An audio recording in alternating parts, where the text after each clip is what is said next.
The Word of God is alive and powerful, sharper than any two-edged sword, piercing even to the dividing asunder of the soul and spirit, and of the joints and the marrow, and is a critic of the thoughts and intents of the heart. All Scripture is God-breathed and is profitable for doctrine, for reproof, for correction, for instruction in righteousness, that the man of God might be mature, thoroughly furnished unto all good works. Study to show thyself approved unto God, a workman that needeth not to be ashamed, rightly dividing the word of truth. 1 Corinthians 14:33, God is not a God of confusion, but a God of peace. Proverbs 3:5-6, trust the Lord with all your heart and don't depend on your own understanding. Remember the Lord in all you do, and He will give you success. James 1:5, but if any of you needs wisdom, you should ask God for it. He is generous and enjoys giving to all people, so He will give you wisdom. Isaiah 40:29, He gives strength to those who are tired and more power to those who are weak. Psalm 119:165, those who love your teachings will find true peace, and nothing will defeat them. Philippians 4:6-7, do not worry about anything, but pray and ask God for everything you need, always giving thanks. And God's peace, which is so great we cannot understand it, will keep your hearts and minds in Christ Jesus. Before we start our Bible study today, if you are a believer in the Lord Jesus Christ, be sure you have named your sins privately and directly to God the Father. Because after you do that, you will be in fellowship with God, filled with the Holy Spirit, and ready to learn Bible doctrine from the Word of God. However, if you have never personally believed in the Lord Jesus Christ as your Savior, the issue you are facing is not naming or confessing your sins. The issue is faith alone in Christ alone. John 3:36 says, he who believes in the Son has eternal life. But he who does not believe in the Son does not have life. He shall not see life, but the wrath of God abideth on him. Therefore, let us pray.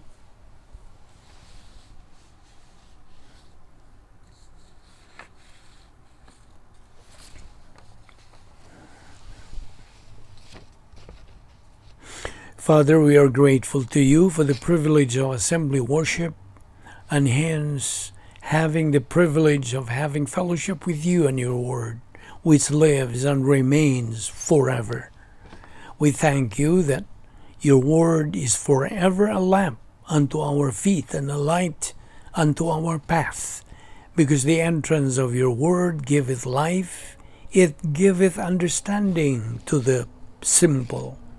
And therefore, as we approach thee in the study of your word today, we ask that you will open our hearts to the truth, that we may fulfill the objective of growing in grace and in the knowledge of our Lord and Savior Jesus Christ. We thank you for this Bible study through the YouTube. This we ask in Christ's precious name. Amen. Welcome everyone to our daily Bible study, and we are still concentrating, and perhaps we can finish our study on this theology of the protocol plan of God. Okay, yesterday we stopped in this point. We said that it is true of all unbelievers who are in torments now. They have a very clear understanding of the issue of the gospel. It is absolute. It is in their face. They know that if they don't accept Christ as Savior on the earth, any unbeliever is going to wind up in the same place, in torments. And unbelievers in torments don't want anybody else to go there. You see, Luke 16:19 through 31 is not a parable. Now, I said this last time, right? It's never referred to as a parable. Now, this rich man is going to torments, and that's the warming up spot for the great white throne judgment, and from there to the lake of fire, where the unbeliever is tormented night and day, forever and ever. No. Therefore, the threat, the conviction of the unpardonable sin of remaining negative in rejection of Christ as Savior produces great discomfort and stress to the soul of the unbeliever. And it is designed by God the Father and in the convicting ministry of the Holy Spirit to accomplish that. You and I don't lead anybody to Christ. Remember that. It is God the Holy Spirit who does it. We give the message.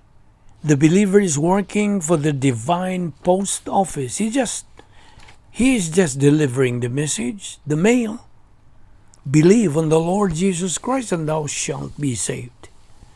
Now, you and I are powerless to cause an unbeliever to understand the gospel message or to convict him of the unpardonable sin. Since this is supernatural, it is only God the Holy Spirit who does it. And He always does it when the gospel is presented. His scalpel is the Word of God. The sword of the Spirit is the Word of God. Hebrews 4:12, Ephesians 6:17, Hebrews 3:7 and following. Now, the voice of the Holy Spirit is the Word of God. And God the Holy Spirit is in one of His salvation ministries, is His convicting or His pre-salvation ministries, is His convicting ministry of the unpardonable sin of the unbeliever. Unbelievers don't know this. If you present the gospel, some believers present the gospel to the unbeliever. If the unbeliever is negative, he will look at that believer and take it out on the unbeliever. All the believer did was give him the gospel message. It is God the Holy Spirit that causes the unbeliever to understand it. The unbeliever is spiritually dead. He does not have an activated human spirit. So, God the Holy Spirit causes the unbeliever to understand the gospel message. God is to explain it to the mentality of his soul, and God the Holy Spirit always does it. So the responsibility is God the Holy Spirit's. God the Holy Spirit is the one who leads anybody to Christ, not we. That's God the Holy Spirit's job, not ours. And the conviction of the unpardonable sin, you know what happens when people are uncomfortable? If they are smart, they try to get out of their discomfort. And there is only one of two ways for the unbeliever to get out of this. Change his attitude and trust in Christ as Savior is the recommended procedure. That's the only way to avoid the lake of fire. That's absolutely the only way to avoid it. The other one is forget about it. But that won't solve the problem. Because it's going to come up the next time God the Holy Spirit reminds the unbeliever on the gospel message from whatever source, or it's going to come up with death. Then it's too late. So the knowledge of the unpardonable sin, the knowledge of eternal punishment in the lake of fire, are designed to bring about this positive change of mental attitude, where the unbeliever will change his attitude from a lack of desire, where he wants eternal life. And remember, as a believer in Jesus Christ, you don't have to put pressure on the unbeliever to make a decision. Don't ever try to put pressure on the unbeliever, because it is God, the Holy Spirit, who uses the truth. That's what brings proper pressure.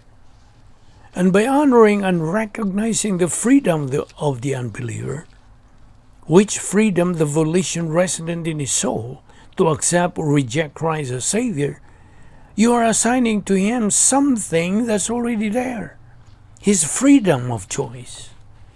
And by not honoring it, you're placing the full 100% responsibility upon him that instantly or incidentally is already there. You're just recognizing the reality of it. You know, the greatest evangelist of all time had the worst attitude of all time, Jonah. Remember him? He didn't want to go to Nineveh. He didn't want the people of Nineveh saved.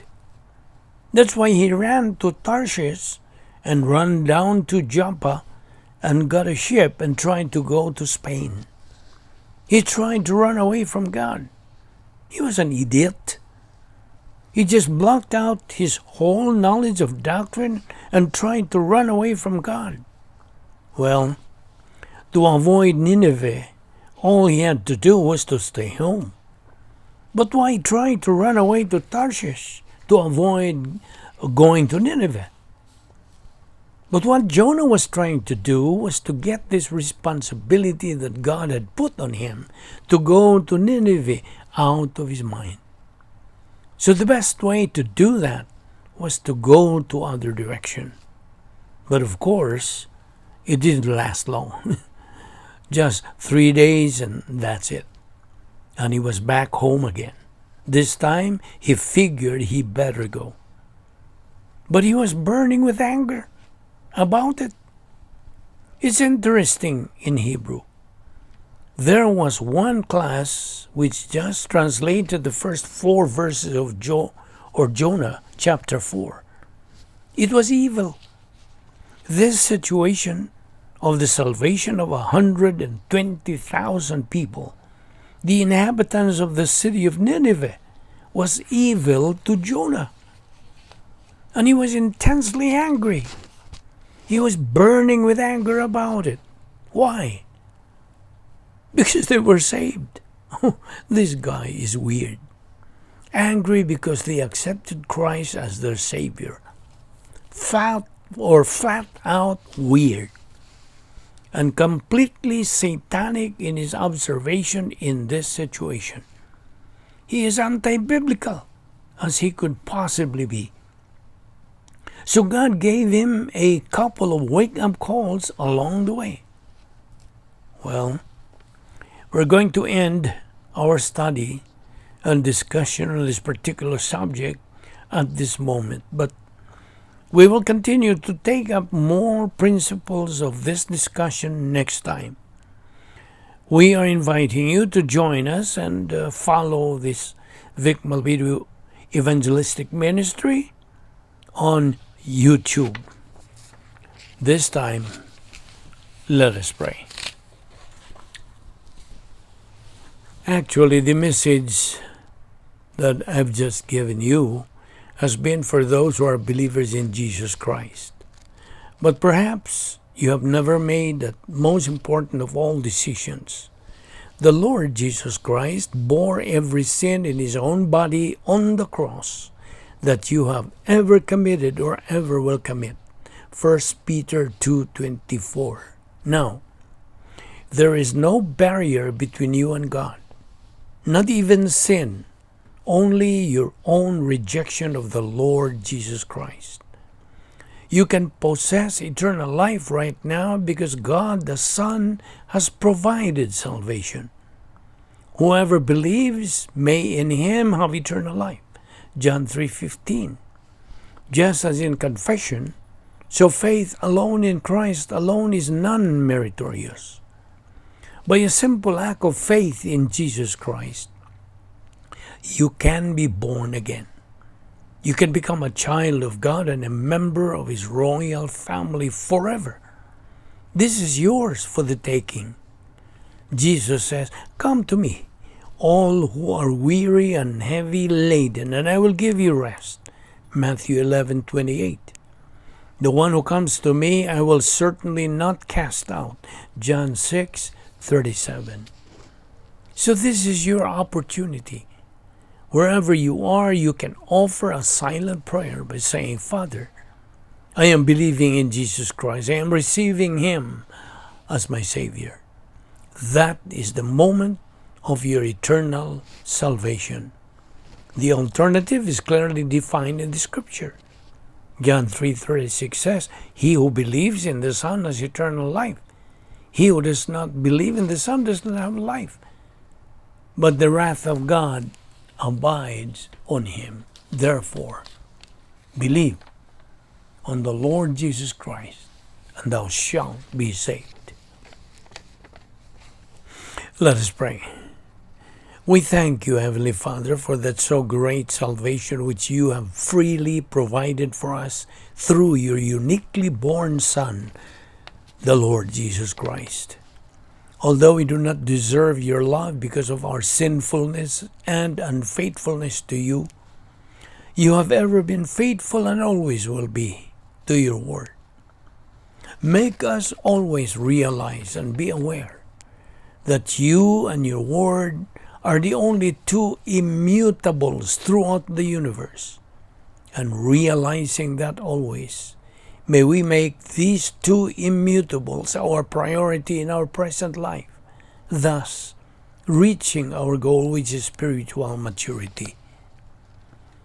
We thank you, Father, for your wonderful protocol plan for each one of us, members of your royal family, which you have taught us in your word, a plan which is the best and the highest. We thank you for the fellowship that we had today. All this we ask in the name of our wonderful Lord Jesus Christ, our only Savior. Amen.